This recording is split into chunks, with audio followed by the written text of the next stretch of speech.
kind of a fun story. So the original name and often still used name for this type of software is free software. And that is referring to the fact that this type of software gives you freedom and has freedom itself. In other words, the source code of the software is freely available. You are free to change it, improve it, republish it, share it. There's no constrictions on what you can do with it. The only restrictions are you can't make it unfree. It's inherently free. It has freedom. It's also free as in price. The source code has no dollar value on it. It's freely shareable. So this worked really well in the early days of software. This term worked fine. Everybody who was using the software was a software professional and they understood what this meant. So there were no problems. Welcome to the Agartha podcast, where we discuss all things Solarpunk about ethical technology, planetary regeneration,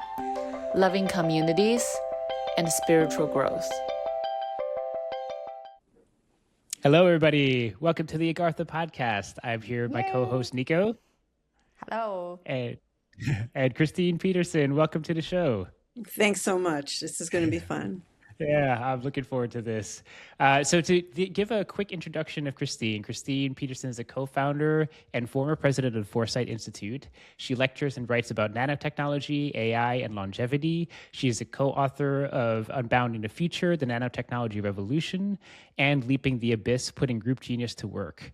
She advises the Machine Intelligence Research Institute, Global Healthspan Policy Institute, National Space Society, startup Egan, and the Voice and Exit Conference. She also happened to coin the term open source software, which is a story I think we'd love to hear, Christine. But anyway, welcome to the show, and we're so happy to have you. Perhaps you could kick us off by telling us about coining the term open source software, because that's a big deal. Yeah, that is kind of a fun story. The original name and often still used name for this type of software is free software. And that is referring to the fact that this type of software gives you freedom and has freedom itself. In other words, the source code of the software is freely available. You are free to change it, improve it, republish it, share it. There's no constrictions on what you can do with it. The only restrictions are you can't make it unfree. It's inherently free. It has freedom. It's also free as in price. The source code has no dollar value on it. It's freely shareable. So this worked really well in the early days of software. This term worked fine. Everybody who was using the software was a software professional and they understood what this meant. So there were no problems. But then this software started to be spread outside that tight community of programmers. And it was moving from being a movement to an industry. So you had customers. And the customers are often not programmers, right? I'm not a programmer myself. So when these non-programmer customers heard this term free software, they thought it meant always free in price. That's what they thought it meant, right? In English, that's what that word often means. There's no price. But in an industry where you're providing support services for the software, there has to be a price. You have to actually charge money for the software. Now, technically, you're not charging for the source code, right? The source code is free in price. But the problem is for non-programmers like me, that does you zero good. I can't use source code. I don't know what to do with source code. I need a product that I can use with a support line I can call if I have to. So basically, these new customers felt ripped off because when they heard this term free software, they assumed it's zero price, but then it turns out, no, you have to pay money for this. And they figured like, wait a minute, you said it was free. You said it was free. It turns out you cannot make an industry on something that is in the English language called free. You can't do it. So Now, the interesting thing is this problem does not exist in other languages. For example, in Spanish, Spanish has different words for free as in price and free as in freedom. They're different words. So in Spanish, this problem doesn't even come up. They don't have this issue. But in English, it was a disaster. So it's like a marketing disaster. Wow. So I was not the only person who noticed this problem. A bunch of folks noticed this. But nobody was actually suggesting an alternative name, right? You can't change the name unless you have a new name to suggest. So, it's not like open source software is the best term. It was just different. It didn't have this problem, right? So, but I, as a non-programmer, had no social standing in the programming community to suggest this. They wouldn't listen to me. They had no reason to listen to me on this. So I let a programmer friend handle the introduction of the term. And the way he did it was genius. He just threw it out there. He didn't suggest that, hey, let's change the name. That would get everybody upset. He just started using the term. And then other people started using the term right away. And then we knew, okay, this is going to work, right? This is a mimetic thing. This is a meme that's propagating, right? Automatically. We didn't have to do any promotion. It just took off like a rocket. So that's how you know when you've got a good meme, because it just goes up, zoop, really fast. You don't spend any money. It just takes off. So that was really fun to see that take off. And that's, so naming things is really important, right? And maybe later today we can talk about Agartha and how you guys came up with that name. Thank you, Christine. It's a funky story. But I totally agree. And wow, that's such a fascinating story.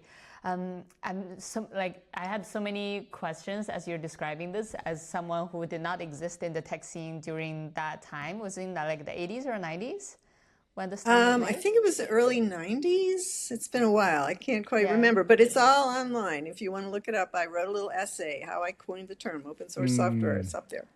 Oh, awesome. Then maybe we will direct people over to read the details over there. I think. Oh, I would even say this, if you don't mind, Nico, that words are so powerful, and I can't even understate how important the paradigm of open source is to the entire world and society. It's so massive. So just for you to be contributing in that way, it's a really big deal. So thank you for your contribution. Yeah. Well, it was really fun, and it's kind of ironic because it was really easy and short, and I get a lot of credit for that, and it's really one of the easiest things I've ever done. But I would say that for everybody who's listening, it's worth putting some effort into terminology. It's people, communication is super important. People get easily confused. So, especially in a new project, it's worth sitting down and going, all right, are people confused? How can we reduce this confusion? And it's, as an innovator, and I know people watching this are innovators and builders, it's your job, right? Not just to build great new technologies, but to figure out how to communicate their benefits so that people will pick up on them, because without that, the thing is dead in the water. Great advice. Thank you, Christine. Yeah, absolutely agree. Cool. What maybe I was thinking it will be another good segue from here. What are some of the other interesting things that we could ask Christine about right now?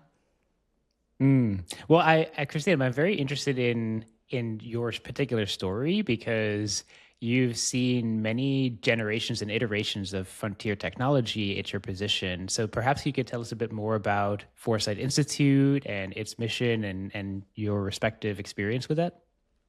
Sure.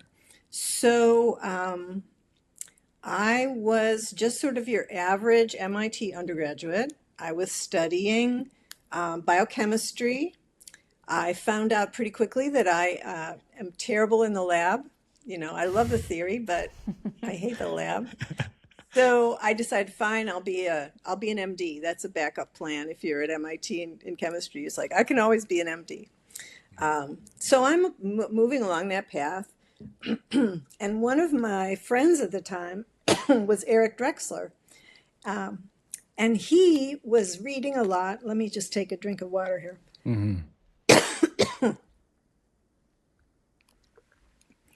He was reading a lot in Science and Nature at the time, and everything back then was about learning about nature's molecular machine systems. These are literally machine systems in our bodies, all throughout nature in biology, that move atoms and molecules around to carry out biochemistry that causes life, right? This is the basis of life, are these molecular machine systems within us. Things like the ribosome, right? So this was like in the late 70s, and we were figuring this stuff out. It was in the journal, super exciting. And he was digging into my textbooks. And he comes out of physical engineering, like aeroastro, that type of stuff, where you're dealing with physical, macro scale machinery made of metal, okay? So that's the machinery world he came from. And he put these two ideas together and realized, hang on, not only will we be someday able to modify these soft, floppy, biology-based molecular machine systems that are in water, not only will we be able to do alterations of those natural machine systems, they're very soft and squishy and floppy, and they float around in water. I mean, this is not the kind of machine system that a mechanical engineer or aeroastro engineer likes to think about, right? These are very bizarre machines. So he was saying, hang on, but if machines can exist down at that scale, at the molecular scale, literally, why can't we make regular machines out of other materials, like out of diamond? Like, let's say you wanted something really strong and very stiff. Why couldn't we just use carbon atoms, like diamond and graphite type stuff, down at that scale? Why can't we make machines at that scale that are really function as machines per se, like the machines we're used to, rather than floppy, loose sorts of machines that exist in biology? And once you have that idea in your head that we can make molecular machine systems that are artificial, that are man-made, that are designed by us, and of totally different materials, not floating around in water, and you realize, my gosh, if we could manufacture things using that, we could do computation using those, we could do environmental cleanup down at the molecular level, right? Like right now, out in the environment, we have all this toxic pollution that's in the air, it's in the water, it's in the soil. Right now, without this molecular scale technology, it seems hopeless to clean all that up. But once you start to think about, wait a minute, we could do automatic machines that operate at that scale that could go through and just clean everything up. And if you come from an environmental background like I did and as he did, and if you care about the earth, this is super inspiring. It's like, we could clean up the earth, we could heal the earth. And not just that, we could heal people's bodies. We could go in and actually repair things at the molecular level, which would get rid of just about any disease, including aging. So you can see that to Eric Drexler and I, as young people, I mean, I was still a teenager. I think he might have been a teenager too. He certainly was not much more than a teenager. Wow, how old were you guys? Do you remember? I think I probably was a sophomore, which means he was like a senior. So maybe he was 19, 20, I don't know, somewhere in there. So very young. We're very young people at this point. Yeah. But this is a big idea. He's had this big idea. It's big medically, it's big environmentally, it's big in manufacturing. You could build tremendously strong materials this way, which would help us get into space. I mean, it's useful for every technological issue you can think of. So this was a huge idea, and as undergraduates, I mean, what do you do with this idea? So fortunately, we're at MIT, and Eric reached out to some of the top professors there, and at least a couple of them said, "You know what? You're right. That is a very cool idea." Those two were Arthur Kantrowitz, who comes out of physics, and Marvin Minsky, who is a pretty well-known name, came out of computer science. So Eric got some support, but in general, there was a lot of either lack of interest or lack of understanding. I remember at one stage, he even was at a conference with a Nobel physicist who tried to argue with Eric and say this was physically impossible. And this is a Nobel Prize winning physicist, right? So Eric, he knew this was incorrect. It's just wrong. So he argues back, and fortunately, a few years later, the scanning tunneling microscope was invented, and that proved that Eric was right, that you can manipulate atoms and molecules with that level of precision. The Nobel Prize-winning physicist was simply incorrect on this point. Wow. I know, isn't that wild? So it just goes epic. to show, that just because somebody is famous, and even if they have a Nobel Prize in the correct field that you would expect, they would understand everything in the field. That is not necessarily the case. So anyway, there's a long process of journal publications and beginning doing workshops. But eventually, Eric and I realized, this is such a huge topic. We're going to need a book. It's a book. Remember, this is pre-internet. You cannot just publish things on the internet. You can't there's no YouTube. People don't even have email addresses at this point. It's like ancient history, right? Wow. So it was really hard to get the word out, but we knew a book would do the job. So he put a huge amount of work, and a bunch of folks helped him out in terms of sort of being test readers to make sure it was super, super understandable. That was the first book, called Engines of Creation. It's still a fabulous book. Highly recommend it. It's still out there. And we knew that this book, we felt pretty sure this book was going to be a big hit. So we said, okay, we're going to do a nonprofit organization, since it's way too early to do a for-profit in this space, way too early. We're going to do a nonprofit to do education in this area of coming technologies, especially nanotechnology. So in the back of the book, even though we hadn't even incorporated yet, we put the name of the organization and like a P.O. box. And so people had to write postal letters to us. Can you imagine sitting down, writing postal letters to us through the mail so that we could get to know them?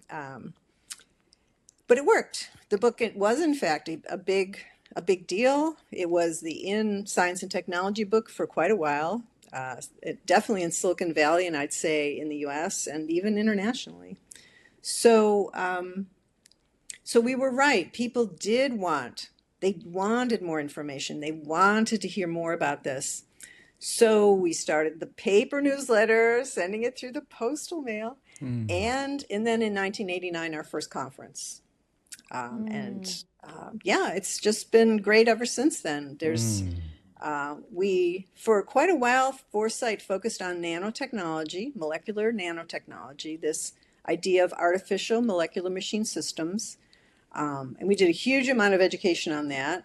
Once we figured out, okay, we really think this has got this nailed now. People understand it. We branched out. We started expanding our operations into longevity science, was our first real addition. And since then, we've added quite a few other topics, which people can see on our website, foresight.org. Amazing, Christine. Well, if I were to ask, if you were to distill down the core mission or thesis for Foresight Institute, what would you state that as? Yeah.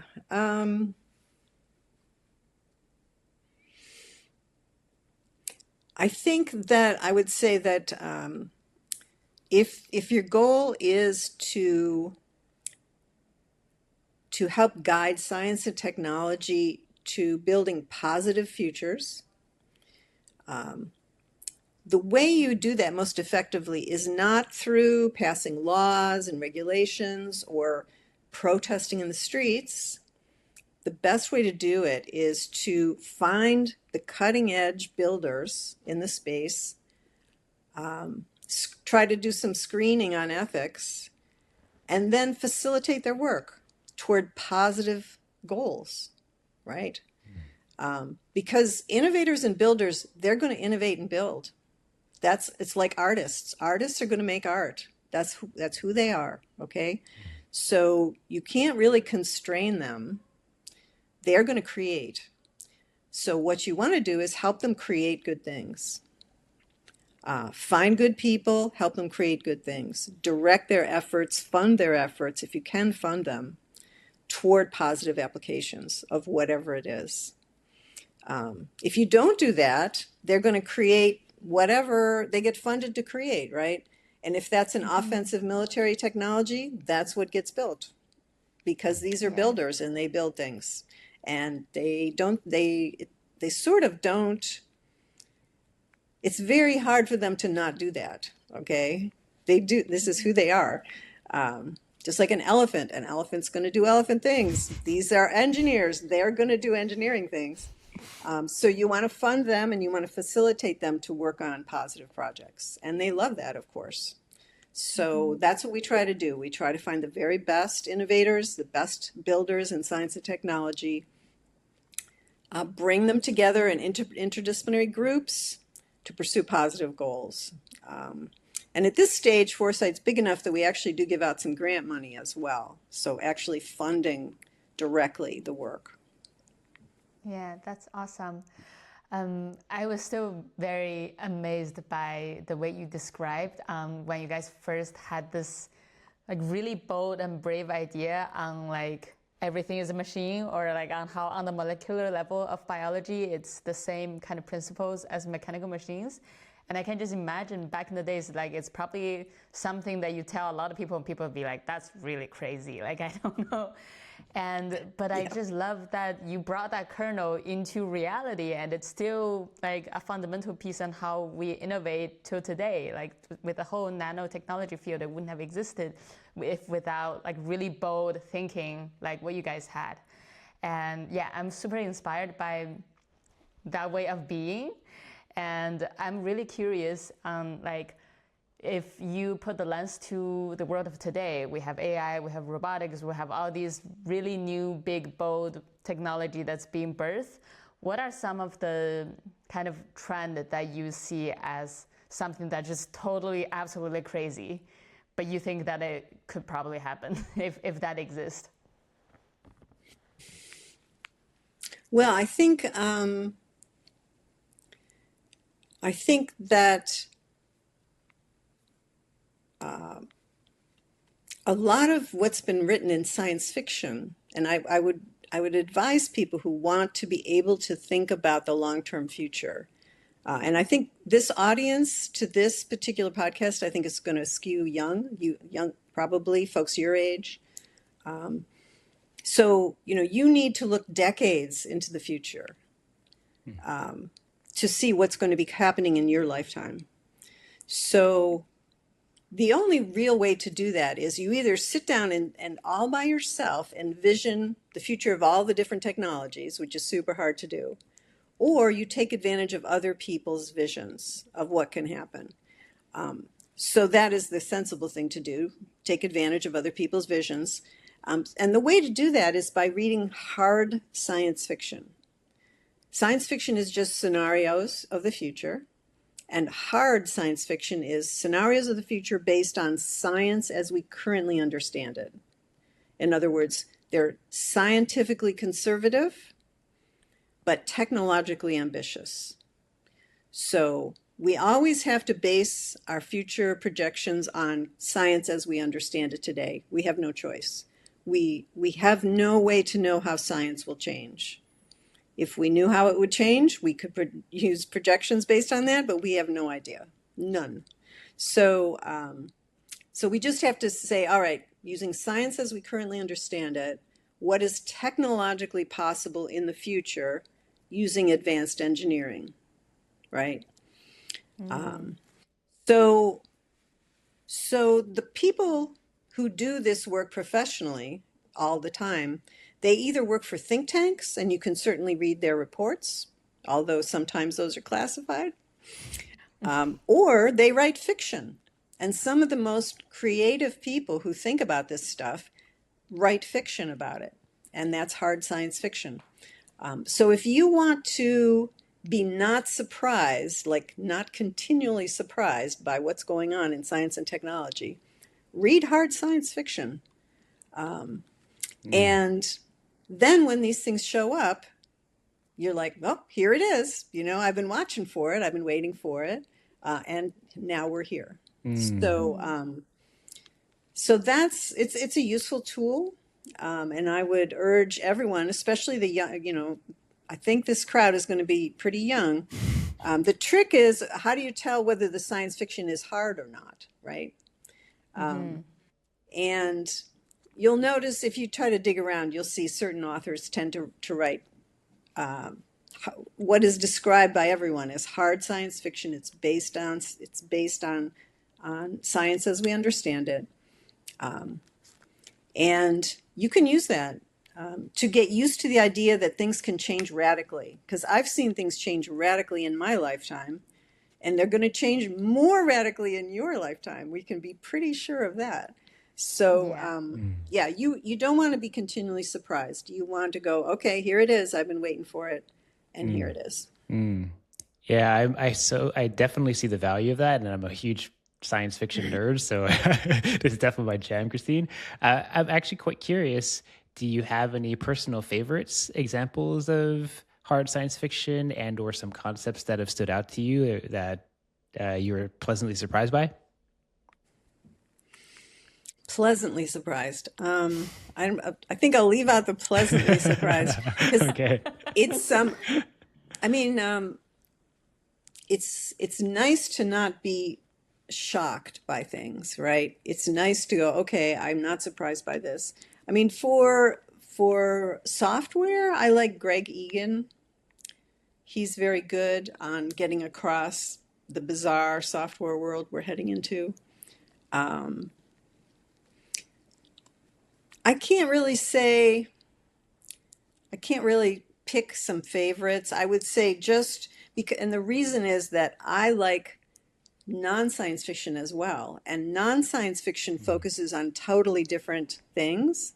So when I read science fiction, it's like, oh, you know, those things are not what they're trying to do. And they're so bad usually. It's like, oh gosh. So it's like a grueling task to read science fiction. But if your goal is to figure out what's coming in science and technology, no matter how bad the characters are, no matter how dumb the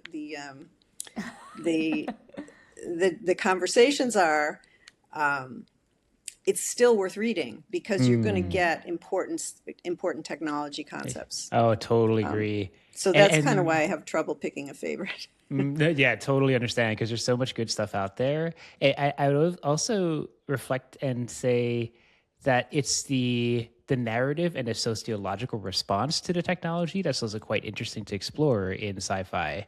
I think one of the most inspiring sociological narratives to me has been Star Trek.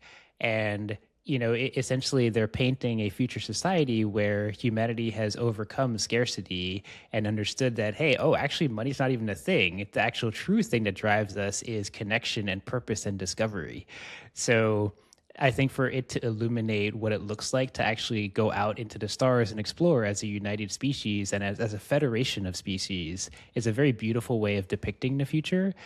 And one of the concerns I have is that so much of sci-fi that is in the mainstream actually tends to be a bit dystopian, and it tends to be very conflict-oriented and war-oriented, which is entertaining and fun and stimulating. But if we're thinking about practical solutions for humanity, it also kind of paints things in a bit of shadow. And I think one of the things we're trying to figure out is if a lot of the positive visions of the future don't exist, do we have to start creating it? Like, I think it's time to actually shift a bit of the narrative in that way. So Nico, I'm curious from your perspective, if you have any particular sci-fi that you love and are inspired by. I was actually thinking about the ones that I really like the worldview, but I don't like the story. Because sometimes it's the worldview that is really cool. For example, like the three-body problem. I really love the worldview, but the story somehow just didn't really shake me. I feel like it's the poet and the artistic side in me just felt like, oh, the characters are just like doing this thing, but the world they built, okay, that's very interesting, and these theories and blah blah blah. But anyways, that didn't directly answer your question. But yeah, what is the worldview though? I'm curious. Yeah. I mean, the worldview, honestly, it's also still pretty dystopic. It's like these aliens invading, and then there's a dark forest theory. And then I also personally think that it's an interesting worldview, but I personally would want a different worldview. If I were to write my own sci-fi story, I want the aliens to be the good people. That's actually, Christine, since you mentioned this origin of the Agartha name, that is kind of where the origin of the Agartha name came from. It's the mythology of good aliens. So the idea is that Agartha is this secret kingdom that aliens inhabited inside the earth. It's a secret. There's some conspiracy around it. Some people believe it's real. I'm not going to say what I believe. It's just a secret. But the idea that both Jeremy and I are super aligned on is that step number one, humanity, individuals on Earth, get to a point where individuals have the freedom, capacity, knowledge, intelligence to actually express who they are and pursue the things that they really love without all these barriers and frictions, and just basically really freely innovate and feel loved and give love. And then when a critical mass of individuals get to that state of being, the world become what we call so far, for lack of a better term, multiple Solarpunk campuses all over the world. So people that live in harmony with Earth and also develop frontier technology in loving communities. And then when the whole Earth raised to this way of being as a general status quo where we solve the meta crises and like abundance is everywhere, the good aliens come. Then they greet us. Then they're like, okay, humans, you've earned your place. Let me introduce you to the galactic empire. So that is what we hope to accept in terms of hopeful sci-fi narrative. And that's the origin of the story of Agartha. And that's probably something that we'll continue to put it out there and to see if it resonates with people. Cool. So just to back up, Jeremy, you were saying, do we need to create our own positive scenarios? I think we absolutely do. And that's part of what you guys are doing, right? You're creating this positive vision of a pathway we can follow to get to a great future. Foresight is also doing that. We have our Existential Hope initiative where we do that all the time. So yes, there's way too much dystopian narrative out there, and it's desperately important that we have positive visions. So whether it's Agartha or Foresight or positive science fiction, I think part of the reason why so many young people are depressed is there's all these dystopian narratives all the time. They get nothing else pretty much. So it didn't used to be like that. There used to be more things like the original Star Trek, as you mentioned, Jeremy. It was very positive in its vision. So I think there's a real hunger for that. So we need to step up and provide those positive visions. Yes, I fully agree. Yeah, I'm such a huge fan of the Existential Hope project. When I first found out about the term, again, you guys keep nailing the term. That word just clicked with me so much. Like, of course, we need existential hopes. Let's not only talk about the existential risk, but we definitely should be talking about the existential hope aspect of humanity. And then, so for us, we've been thinking about this a lot at Agartha, like really what does an existential hopeful future actually look like? Like if we need to bring it to details, if we need to really build this world. And for us, we've kind of summarized it into 4 pillars where there is ethical technology. So people use and develop and innovate technology with ethics. And there is loving community. So at the fundamental molecule of social organization. People have a lot of love in their nuclear families, communities. And then there is planetary regeneration. So everything we do is we get rid of this concept of waste. And then what's the last one, Jeremy? Spiritual growth. Spiritual growth, very important. And then with all that, we also should develop a certain level of spiritual growth. So that is something that we've been kind of contemplating for a bit. But I wonder if for you guys at Foresight and Existential Hope, what are some of the core pillars of like something that's indefinitely making the future or making the current status quo better? Like if you can start painting a picture in that regard. Yeah, it's interesting. There's a little bit of overlap with Agartha. I mean, certainly the technologies that we encourage should be regenerative. They should help the earth.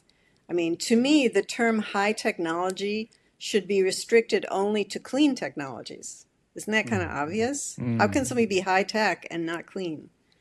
It should be part of the definition. I think, this whole idea that technology needs to be clean, needs to not pollute the earth, has now been around since like the 60s or 70s. This is not a new idea. So this is I'd say it's pretty deeply ingrained in Foresight's idea of what good technologies are. So that's there. I think another shared pillar is the community idea. I think you guys take it a step farther with the actual physical living together part of it. We haven't got there yet, although it sounds like a really fun idea. It's cool. So far, we are actually this Wednesday, we are on April 1st, 2026, we are opening our first 2 AI nodes. One is in San Francisco, one is in Berlin. These are workplaces. They're not 24/7 living spaces, but this is where our communities will be working together. So the focus of the AI nodes is, we call them AI nodes for science and safety. In other words, it's pretty clear that the technology that's going to make the biggest difference in the next few decades seems to be, at this point, AI. I suppose that could change, but right now it looks like it's AI. So how do we want to use that? Well, we want to use it in 2 ways. One is for science. We want to have, we want longevity science. We want really great healthcare. We want to heal the earth. We want great space technology. We want a long list of things, right? So we'll be using AI for that. And safety, which is, nothing will work if we have no security, if people are not physically secure, if computers are not secure. Our whole civilization is dependent now on software.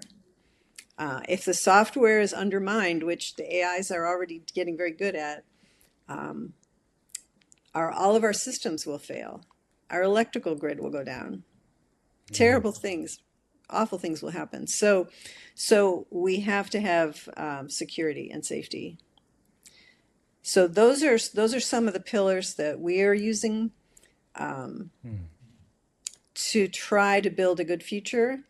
Another key one is decentralization.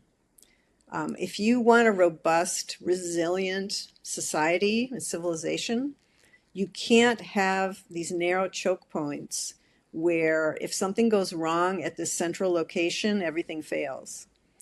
If you want resilience, you've got to have decentralization. And that's part of why we're doing the nodes. It's like, we don't want all the power to be at a few high-tech companies. That's not the right way to go here. We want distributed abilities so that we don't have these single point of failure choke points in technology. So those are some of the principles right now that we're implementing. It's going well. I think the decentralized one is super important. I think Agartha is kind of doing a decentralized approach as well, if I recall. Yes. I think 100%. I think for us, we've been trying to tackle this problem of decentralization in terms of communal alignment, because there's when we started researching Agartha, we discovered there's actually a lot of communities that's very passionate about tackling the meta crisis. Basically, the way they handle it is by owning the means of production of basic needs locally, so that they are resilient against a global collapse or like the global system of merchandising. But the problem is that these communities are very isolated, and then they're like remote, and then they live together.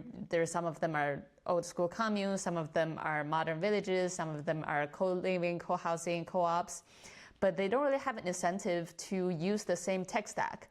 You usually find like each communities would have their own stack of technology that they use. Sometimes they build their own coordination tools.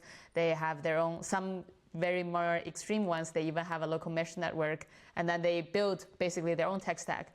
But there's no really social incentive for someone from Brazil to have the same tech stack as someone in Germany, for example, because they don't really need to do that. So I think a big question I've been having is like, how do we, like, if we want to truly build decentralized systems, how do we really onboard everybody without centralized control? You know what I mean? Like without this, let's say McDonald is everywhere because McDonald just accept their brand. Starbucks, same deal. But how do we do that in a decentralized way, but also get everybody to use the same shared tech stack? And I think that's something maybe the Ethereum community is also looking into, is like, how do we do that? So I think that is a main question that I have in terms of solving the social aspect of actually onboarding this decentralized software tech stack all over the world. And yeah, I wonder if you have any insights and suggestions about that. Yeah, it seems like we love the fact that these folks are so independent on the one hand, and yet we want to encourage them to take advantage of these shared resources, right? So Yes. it seems like, I mean, if it was up to me, it seems like the only thing I can imagine doing would be to say, all right, we need ambassadors to find, whoever has got it working and you like what they're doing, and has figured out how to use these tech stacks that you like, take these ambassadors who know how to do it and have them go spend some time at each of these different groups and show them actually hands-on and say, look, here's the benefits you get from this. Because it's not easy to get people to drop what they're currently using and switch over to new software. But I think they'll do it if they see really big benefits. And it seems like one of the things I assume you're going to encourage between these groups is some circulation, right? Some have people spend a month or a year at one and then move to another one and help form that, form those bonds, make it into more of a community, and bring with them their technology knowledge, right? So that they can say, look, here's how it worked in where I was last year. It worked really well, and it would solve all these problems that you guys are having. We have to persuade them. We can't force them. We have to persuade them that this really is better, and they will be happy, and that it's worth the activation energy to change, right? I use Apple Computer. I'm on an iPhone. It would take one heck of a benefit to get me to switch to like Android and Windows. It's just like, really? You're kidding me. I've been on this for decades. But if somebody came and showed me, they say, no, seriously, let me show you what the benefits are. If they really were major benefits, I would do it. But I would need to understand what those benefits are to make that effort. Yeah, absolutely. So it's per like actual better utility to be provided, and also I want to say like storytelling in a way where once you paint the picture and let them know, look, you're actually part of this global tribe and these are the benefits you get, I think like it's easier for people to understand.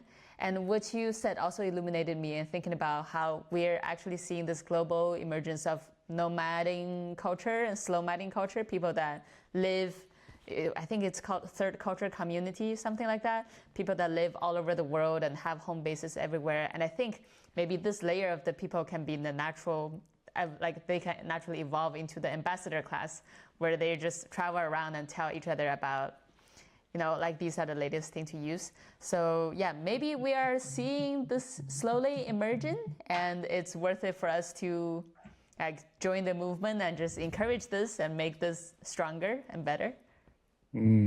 Yeah, if they understood that they are ambassadors, give them a name. Maybe that's not the right name, some name that so that they can say they have a special role to play. Absolutely. And then we also need to have like the tech stack to be designed in a way that it has really great UX. I think this is also another common joke in crypto Ethereum ecosystem. It's like when you use some of these apps for a non-technical person, they're like, no, I'm going to go back to Gmail. This is insane. So we also need to solve that side of the problem, having really good, eloquent, well-studied user design so that the software is actually intuitive and easy enough to use. Yeah. And I agree with so much of what you both have said. And Nico, you called us out. I do think there's an element of storytelling, which is basically instilling a vision and a set of values, and then building community around that, because there's so much about social cohesion and social magnetism that you need a lot in terms of a value proposition to have people change a specific behavior or technology that they're using. Not only do they need the right problem to be solved, but they also want to see, are my friends doing it? Is my family doing it? Like, are the people that I like respect actually doing this thing too? And then there's an economic incentive, and then there's a user design incentive. So there's many layers of friction that we have to work on to get people to shift over from legacy systems that are a little bit more extractive or constrictive into these more open, decentralized systems. And I also wanted to reflect on the fact that decentralization happens at many different layers in society. There's the physical material exchange level of decentralization. Then there's a technological, then there's an economic, and then there's a social, and then like a governance aspect too. Every one of those layers can have elements of decentralization. And if we were to line up all the things we have in society, we don't do really well on the scorecard of like having resilience and the ability to adapt. So I can sense how important it is for us to facilitate as much innovation as we can in these areas. And it almost feels as if these pockets of communities that are gathering together and experimenting are ways that we can incubate these concepts. And all it takes is one to succeed and demonstrate, hey, we got it figured out and it's working. And then I think it could quite easily proliferate through different communities, maybe in different flavors, but conceptually, there's a way that this can all kind of come together. But anyway, we're still early in the journey. Yeah, that's the vision. That's the dream. I think this is something that we want to work towards. Networks of communities, yes. Yeah, networks of communities. Well, Christine, I was also quite interested because there have been many stages of evolution with Foresight Institute. Are there any particular highlights that you're quite proud of in terms of the impact that you've had on society, that you put your energy towards? Anything you'd like to share on that front? Sure, yeah. When we were first starting out, it was just education. And by that, I mean educating the scientific and technology communities about this idea of the benefit of having molecular machine systems, artificial molecular machine systems, molecular manufacturing. Is it, it's physically possible? And what are the pathways? What are the science and technology pathways toward this ability? What could we build with this? What are the environmental benefits, the medical benefits, et cetera? It was just, and it was a big lift. So it took quite a while to finish that educational effort. But then we transitioned into, okay, great, we've got the basic education down. Now let's switch over and add a new ability, which is our science and technology design workshops. So instead of just educating, okay, now we're actually going to work on science and technology projects together. Let's move things forward. Let's implement, right? And we got pretty good at doing those workshops. And then we realized, wait a minute, we're good at doing these workshops. Why should we restrict ourselves only to molecular machine systems? Now, shouldn't we have now that we have this skill set, there are a lot of other areas we care about. Shouldn't we expand that? Shouldn't we use that skill set in other areas we care about? For example, longevity science. That's a key area. We want everyone to have excellent health. The great majority of ill health is driven by the aging process. So if we could figure out the aging process, we could get rid of, right now, like the research on heart disease and the research on cancer are not really connected. They're separate efforts, but they both come almost exclusively, with very few exceptions, from the aging process. So they're not addressing this root cause of both problems. It's a waste of money. It's inefficient. They're not really going to solve the problem by the way they're coming at it.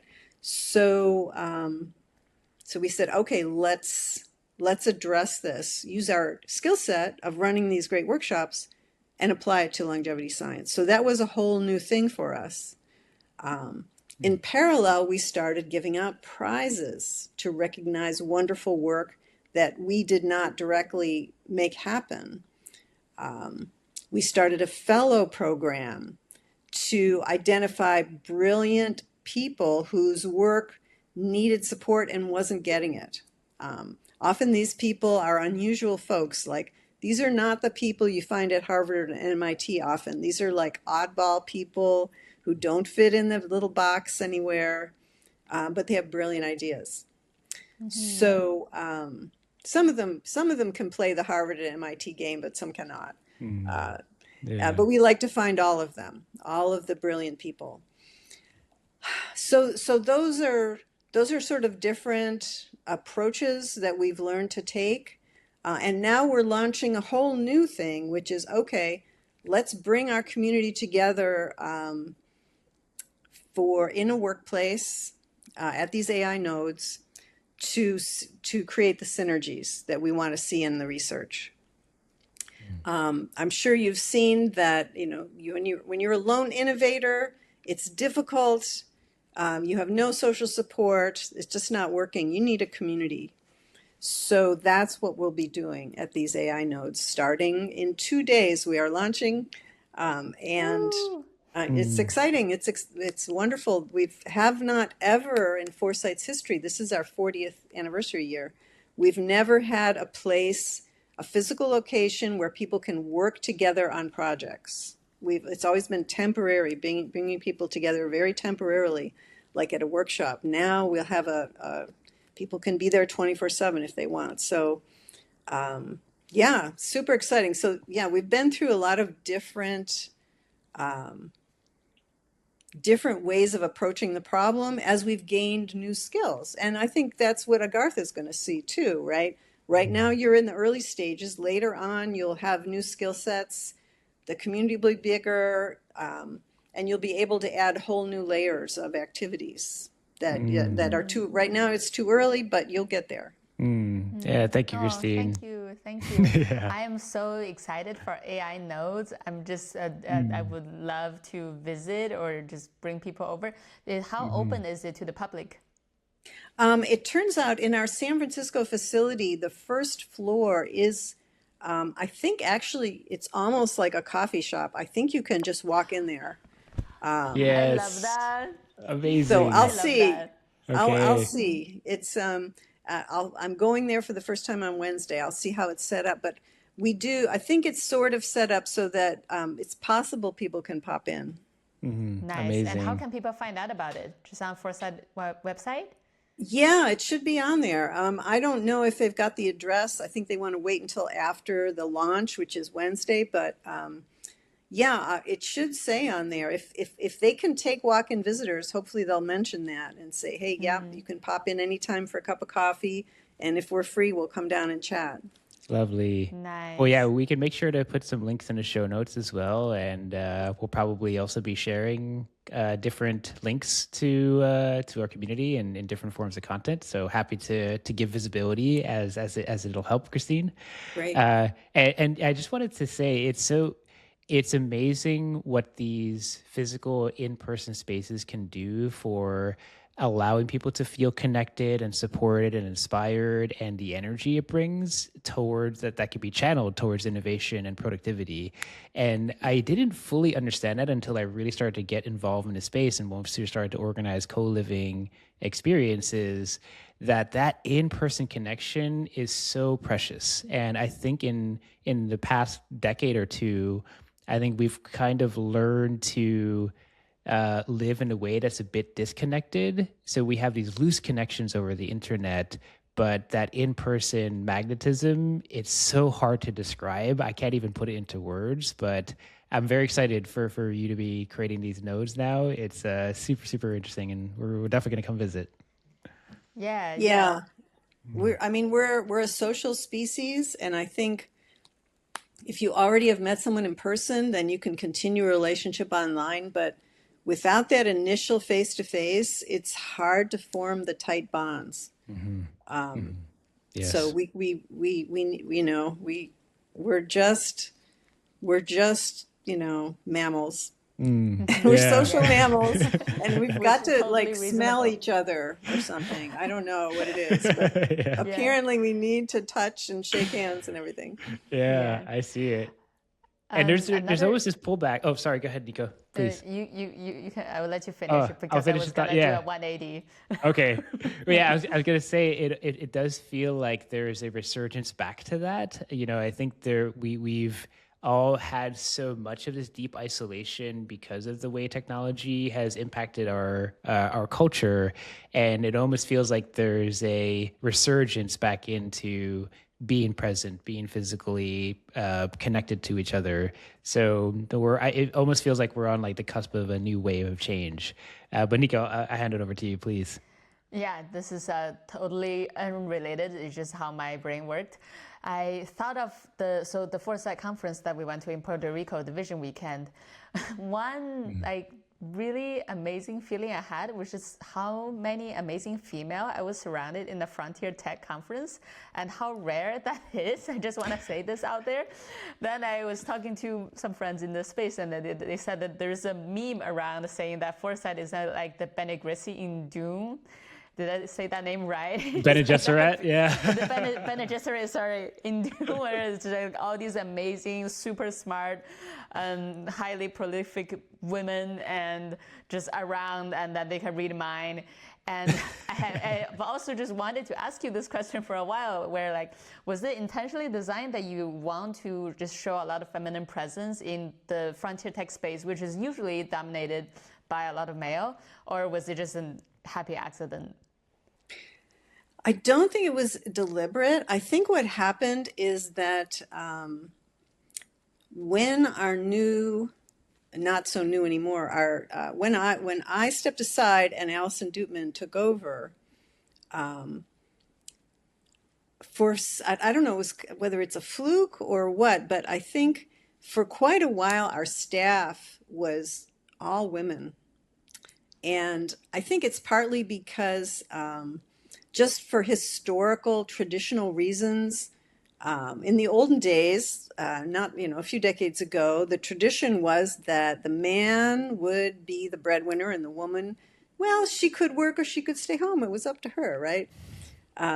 So there's this intense societal pressure, I think still today, even today, on young men to feel like they have to optimize for dollar salary. That's it. They have to get the money. That's what it's all about. And I think even today, and here we are in our 21st century, there still is this pressure on young men to focus on money. Whereas for young women, the attitude is more like, well, you could go for money or you could go for meaning. You could choose your career based on what is meaningful to you. You have that option. There's much less pressure, even today, even in the 21st century, it's still true, that there's less pressure on women to optimize for money. So it's easier for women to go, well, I'll accept a lower nonprofit salary because I love the job.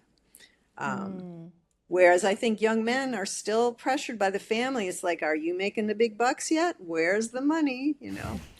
So it's easier for women to take a nonprofit job, I think. So anyway, for whatever reason, for a while, the staff was all women. And I think that just made women scientists and women technologists just feel very comfortable because they saw the staff was all, happened to be women. It was an accident, really. It's not that way anymore. Now we have some guys on staff. So yeah, I'd say it's kind of a happy accident, but it does mean that our parties are a lot of fun. You know? Yeah. And the general like social dynamic is just like soft and calm, and even just by being the presence with a, I wouldn't say like more women than men, but just even a more equal gender, balanced gender group, it makes me feel just really calm and things go really slow. And then I just want to really give you guys kudos for that. And I would love to see just more balance of the genders in these frontier tech space. And I think that's the direction we're moving, or at least I hope so. It's true, especially in biology. I think if you look at the biology field, I think it's heavily women. So depending, it's maybe not that the way in maybe physics or engineering, but in some science and technology fields, it's more even now. So yeah, we're moving along. But medicine also, lots of women in medicine now. Yeah, very true. Yeah. So, progress. Yeah. Well, Christine, I'm also interested in hearing from a lot of what you've seen and experienced, what have been some of the biggest barriers or challenges to innovation in this space? Yeah. Well, I think one big problem is the way that research funding is given out. I can't speak for other countries, but here in the United States, it is heavily biased toward existing paradigms and senior scientists. Most of the money goes to senior scientists, and I'm a senior myself, but I have to say, if you want innovation, if you want change and new paradigms, you have to direct the money toward the younger folks. That's just where that stuff comes from. And that's not how we do it here. The money goes through committee structures. These committees are dominated by senior scientists. They give the money to senior scientists. And you can see if you track the money, and also if you track things like professorships, the average age has been going up and up and up over time.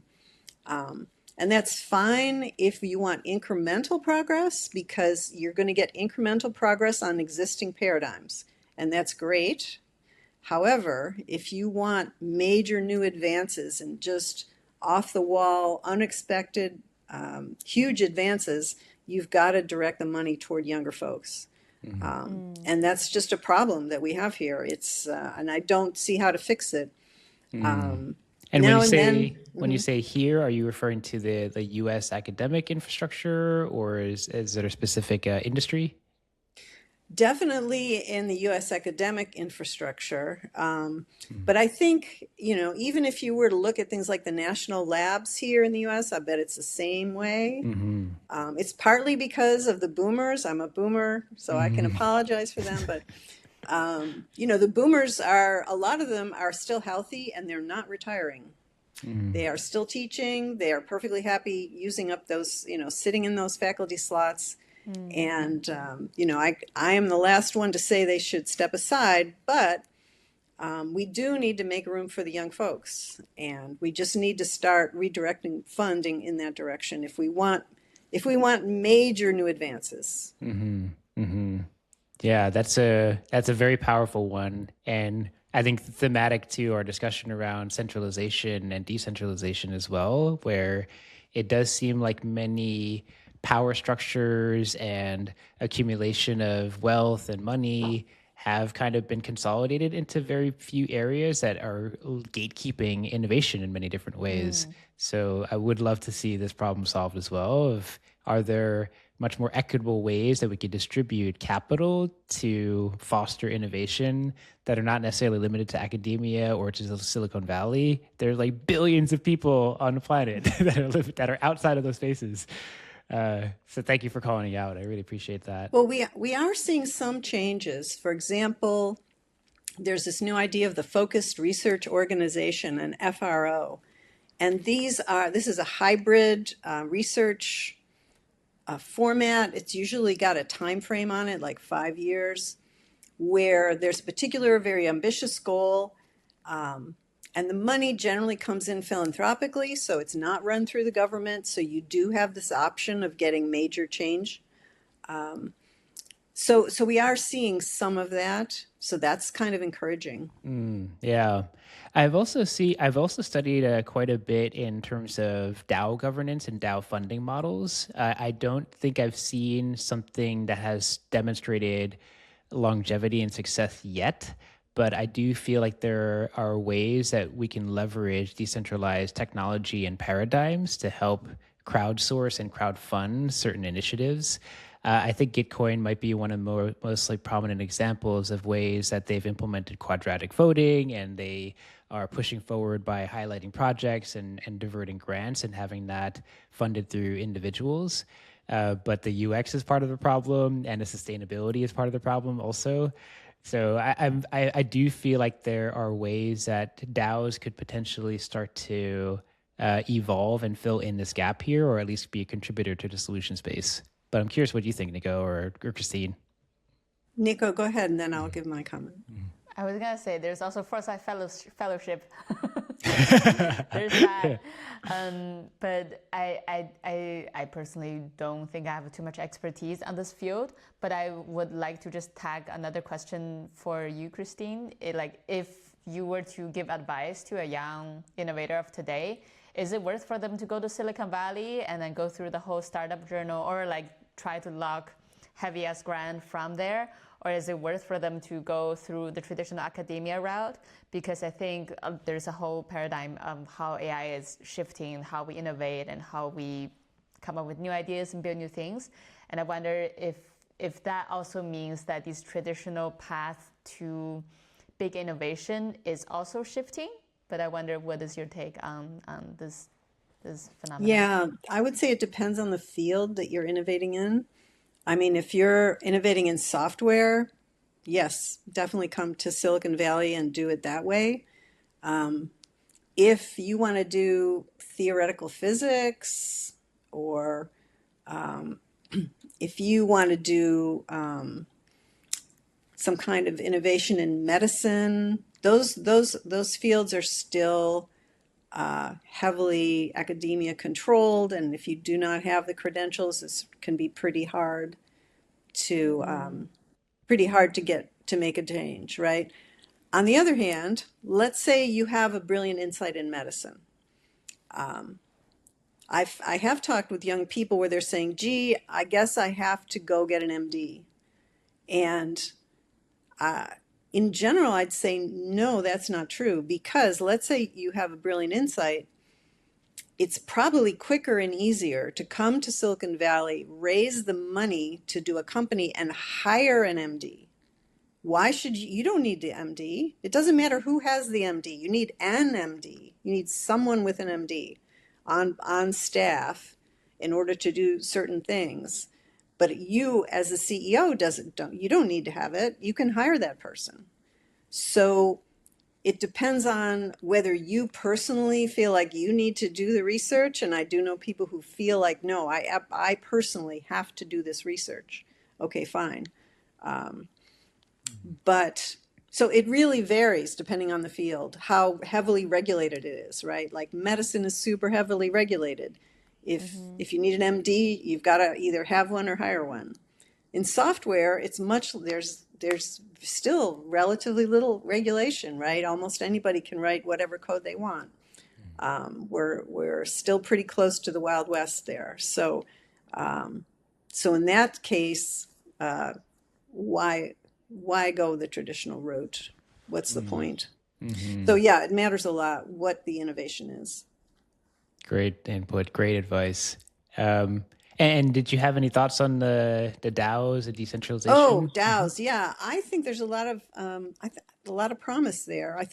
I mean, we're still trying to figure out how to get this to work exactly well, but the basic principle is a great principle, and I think somebody will make it work, right? It seems to me like under our legal system, you can't just have a DAO. You have to have a DAO which also is either some kind of corporation, right? It's got to be either a for-profit or a nonprofit corporation that uses the DAO to make its decisions.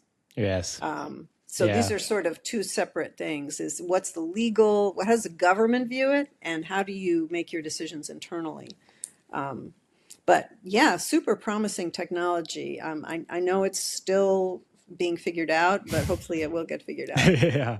Yeah. I think we're definitely interested in pursuing this as well. And I think a few lessons we learned was it does help to take things incrementally because it adds a lot of complexity and sophistication into your organization.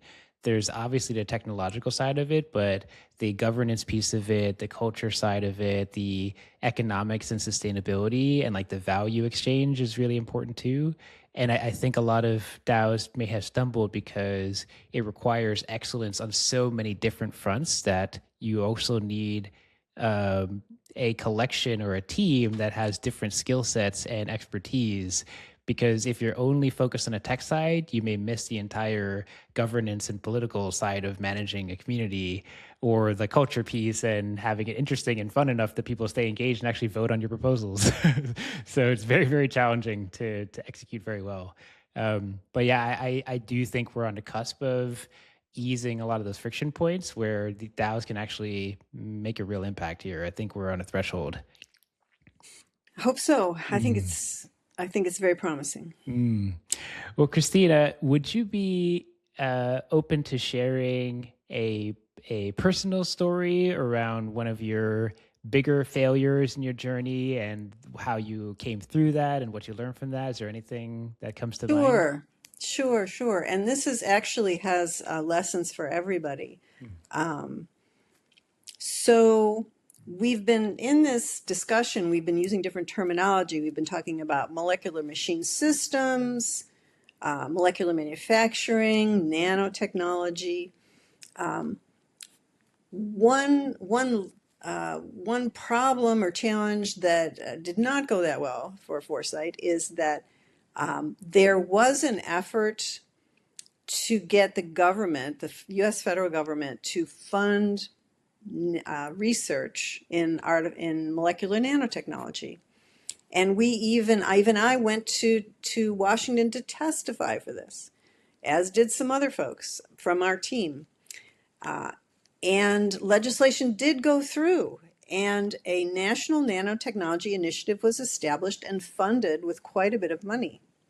However, it turns out that just because there's a name in the title, that does not mean the money is going to go where you want it to go, because Washington, D.C., and I'm sure other countries' capitals work the same way, which is, it's super political, and what matters is who has political connections. That's what matters. So you can call it the National Nanotechnology Initiative, but that does not mean the money is going to go toward what the folks who came to testify were hoping it would go to. So the word nanotechnology was redefined by this initiative to mean something much broader. Basically, pretty much a wide variety of material science projects. Now, these are not bad projects. These are good projects. They should be funded. They're useful technology, useful science and technology. But it was not the path that we wanted funded. The money went somewhere else. So what's the lesson here? Number one is you do not control the meaning of words, right? Unless you trademark a term, you have no control how it's used. It's going to change. And we've seen this with many terms in science and technology, such as artificial intelligence. That has been defined so many different ways, right? So basically, If your plan relies on maintaining control of the meaning of a generic term like that, you're in trouble. That's not going to work. The other is a political lesson, which is that if it seems like things are going too, if it looks like it's too good to be true, like you're suddenly gaining a lot of political influence that you didn't used to have, you're probably fooling yourself, right? Probably you're being used by some other folks who have more political savvy than you do to accomplish their goals. Because I think these material science people realized, oh, here's a word that is very exciting that the politicians are excited about. Let's get something passed under this sexy word and then take the money. Am I upset? I mean, I don't blame them for it. They were just saying, hey, it's a generic term. Nobody owns it. Let's use this to get funding for our research. Perfectly normal thing to do. It doesn't mean that anybody was evil here. However, it does mean that, if you're the underdog, and it seems like that's suddenly changing for no reason you can figure out, you're probably being used. Right. Yeah. Oh, yeah. There's so much nuance there that can open you up to being exploited in some ways, which is not even intentional. So I totally feel that. Right. So again, I don't think anybody is evil. It's just that politics is politics, and researchers will do what they need to do to get funding. And if it means that they redefine a word, they're perfectly happy to do that. So anyway, just an example of, see, that's why, I'm not super excited at lobbying. I'm not excited about doing politics. It's not our skill set, as we demonstrated with that legislation. So yeah, it's not our skill set. So what we prefer to do is not work through government.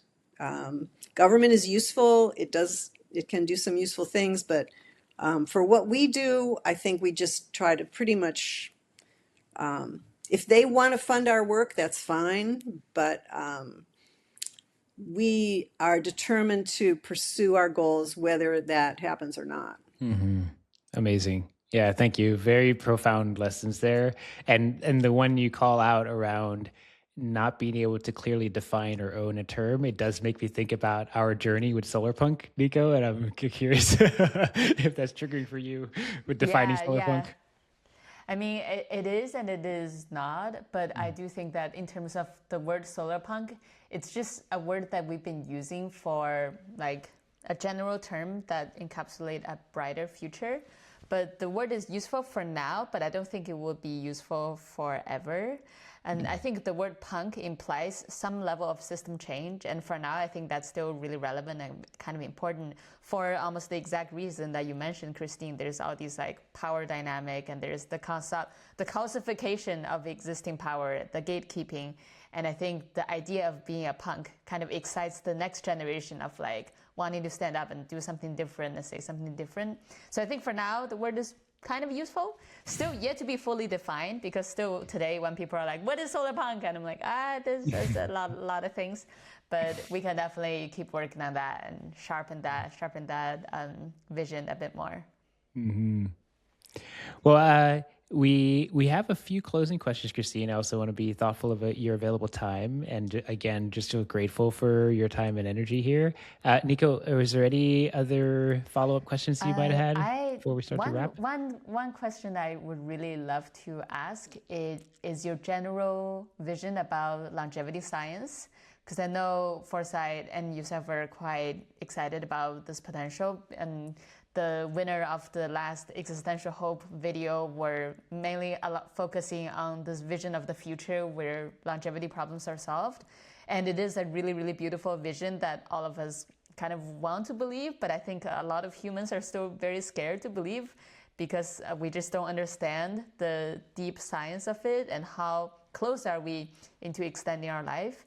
So I wonder if we don't have to keep this too long, but for your estimation, how far are we from, let's say, when people can live like 200 years, or how far are we from some really groundbreaking innovation of solving things like cancer and yeah, like really reverse aging and all these like frontier techie innovations in longevity? Yeah, so coming up with time frame estimates is super hard because part of what's going on is we are discovering new science. Now, if I felt that we could solve all of our health problems, including aging, with current science and just advancing technologies, then I could possibly come up with a number because we're not counting on any scientific advances. But I think in the case of aging, I think there's still important science to learn. So I'm still seeing debates about what is the fundamental cause of aging. There's very different interpretations of whole theories that are totally different about why we age. Why does this happen?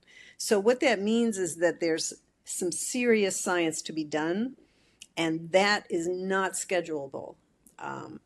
In engineering, you can come up with estimates. You may be completely wrong, but at least you can make guesses that are plausible and educated guesses. With scientific advances, there is no way. There's literally no way to guess the date. So let's see. So it's 2026. It's so hard. I think, what's my gut feel? Well, I think my gut feel is that you guys' generation will probably see some kind of extended healthy lifespan, but I just can't say whether I think it's like, is it 20 years or is it 200 years? I'm not sure. It might only be 20. I kind of would be surprised if you guys didn't get at least 20. My gut feeling is that would be surprising to me. But it totally wouldn't surprise me if it was 200. That wouldn't surprise me either. So because there's this scientific uncertainty, it makes it super hard. And you're just kind of going by gut feel, which is sort of not that useful. Sometimes it could be. Yeah. Well, it's all we have. Yeah, that's right. Exactly. I'm definitely rebuilding a relationship to my gut intuition and my body and like the signals it gives. And wow, it's been quite profound listening to that intuition. So I feel like you might be onto something, Christine. It's better than nothing for sure, because the gut intuition is all it is really is it's a summary of all of the knowledge you have, including your subconscious knowledge that you can't articulate, right? I can't say why. If you were to press me, I'd have a hard time explaining why is it 20 to 200? Why isn't it 10 to 1,000? I might have a lot of trouble coming up with words for that, but that's just sort of a gut feel. And actually, in the field of chemistry, which is what I studied as an undergrad, they actually talk about chemical intuition. And if you say to one of these scientists, a very good chemist, one of the top ones, well, why do you think this new reaction is going to work? I mean, they may not be able to explain it in detail, but they just have a chemical intuition. They have a gut feel based on everything they know. Whether they can verbalize it or not, they think this reaction will work or will not work. Yeah, it's quite profound. And I've come upon these concepts of the idea that we have at least three major intelligence centers within a body. There's like the brain intelligence, and then there's the heart intelligence, and then there's the gut intelligence. And it seems as if when you can have all of those functioning in resonance with each other, you're kind of like at your maximal discernment, maximal decision-making capability. And sometimes I think we often operate very heavy in the brain and heavy in the mind, or at least our society really tends to value brain intelligence versus emotional intelligence or instinctual intelligence. But I feel like there's something about balancing all of those that can actually level you up in many different ways. Something, I'm exploring. Well, I think we've all experienced the times when we override that gut feeling usually do not go well, right? Good price. Yeah, I agree. Absolutely. Listening to it is also a challenge because sometimes you're just really unsure. There's a lot of noise. But since we're talking about gut feeling and intuitions, there's also another question I really would love to ask you, Christine. Basically, because you're a scientist and you're very factual about your approach to things, but I'm also curious if you have like, I want to use the word spiritual, but maybe if you have like a spiritual belief in some sort of the world intelligence framework, like, do you think that there is a higher intelligence out there, or do you think we're part of some sort of intelligence, or what is your take about like the mystical layer of how things are, the part where science hasn't been able to really completely address yet? Do you have any like personal viewpoint about that or guesses that you would like to share? Yeah, although I'm not a professional scientist, my worldview is very science-based, but we all know there's a whole other aspect of life, which is values and things, good versus bad, all these things. And, and do we in science, do we know whether or not there is a higher intelligence? No, we have no clue. There's no information in science about that I'm aware of at all, okay? So science is not that helpful on this. So the way I come at it is a couple ways. One is that it's pretty clear, and this is very common among people in science and technology. We are quite often quite aware of the spiritual path, as they call it. I know lots and lots of people who are pursuing this. I have myself gone on Buddhist retreats. I've been to a jhana retreat. I do meditation, right? So whether you think of it as a spiritual pathway or you see it as brain training, right? There's clearly some value in this type of practice. So the way I think about sort of broader purpose or greater intelligence, rather than think of it in those terms, what I tend to think about it is something along the lines of, is there a force for good in the world? Is there some kind of abstract,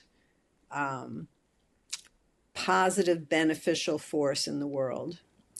And I think there is. I would say that to me, it is part of human beings. I think that's how it manifests. So, I mean, you can think of it as an abstract thing, separate from humans if you want to, or you can say, no, this is just part of humanity, part of who we are. Is this force for good? This intelligence, force for good kind of thing? Because I'm so science oriented, I tend to think of it as part of humanity, something that has come out of evolution. But science isn't that useful a guide here. Science doesn't really address this point, I think. So, but clearly there is some force for good. I mean, it exhibits itself in many different ways. Foresight is an aspect. Agartha is also an aspect. Lots of different, many spiritual traditions are an aspect of this. So that's kind of how I view it. It's a very science-based orientation, but it's definitely not saying anything pro or con about a greater intelligence. More like, well, we don't know, but what we can do is we can just keep trying to make things better. We can keep trying to create community. We can build loving communities. We can try to heal the earth. All these wonderful projects that we know are good. And maybe someday we'll find out about a greater intelligence. But in any case, we have plenty of work to do regardless, right? Yeah, love that. I love that framing. Mm-hmm. That's beautiful. Thank you for sharing.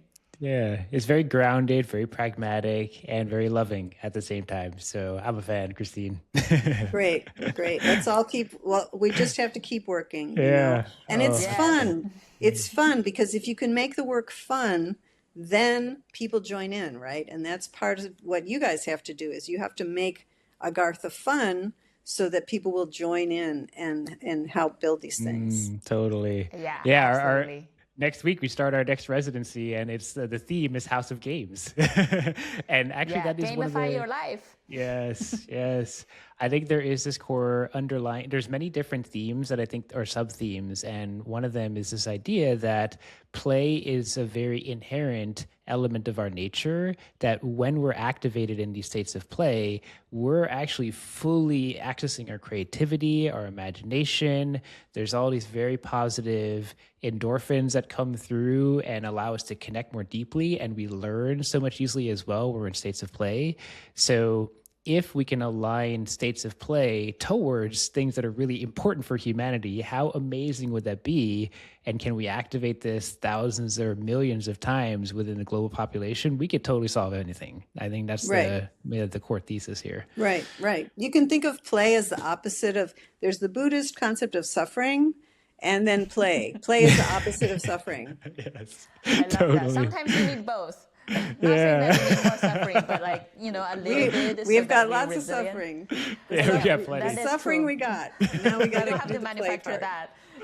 Yeah. Yeah, 100%. That's very true. 100%. Christine, this is such a wonderful conversation. Thank you so much. Just a couple final questions to close off. What is the best way people can get involved or support you on your mission or help make an impact? What are ways that we can be of help as a community? Sure. Well, I would say just if you want to join in the Foresight effort, just get on the email list and watch for opportunities to participate. I mean, it's easier if you happen to be in the Bay Area or in Berlin, but we do have other things. For example, in early June, we're doing a meeting in London. I'll be there, so it should be wonderful. And so get on the email list and watch for how to interact with Foresight. I'm pretty easy to reach. My email is just my last name, Peterson @foresight.org. So reach out if you want to talk. I think that those are the main ways to reach out. Okay, lovely. And then, so as a tradition on the Agartha podcast, we're going to close with this last question. What is your most optimistic vision of the future, and what does it look like to you? Yeah, we at Foresight have pretty much poured that whole thing into its own website of Existential Hope. I think it's existentialhope.org. So in addition to the main Foresight website, we have this whole separate website, Existential Hope, where we put in every positive vision, including positive science fiction, I believe is the list. I think they've got a list up there. If they don't, they'd better get it up there, but I think it's there already. Great. And so I would urge anyone who wants to read about positive futures to, in addition to checking out foresight.org, go to Existential Hope and get on that list. It has its whole separate program, but it's all under the Foresight umbrella. So yeah, we feel pretty strongly that you need positive visions, and that's how we deliver them. Love that. Amazing. Yeah, I've been binging the Existential Hope podcast every time I exercise. There's so many golden nuggets in there. I strongly recommend people checking it out. And it does make you feel really hopeful that so many incredibly talented people are solving this issue and thinking about these problems. So you're not alone, definitely. Yeah, totally. Christine, it was an absolute pleasure and an honor. Thank you again so much for your time and your wisdom and your grace. It's so inspiring, really, truly. Great. Thank you so much. It's been a blast. Thank you for your time. Good luck with Agartha. Thank you. Yes. Okay. Yes. Have a good Motivated. one. Take care. Bye-bye. Okay, bye.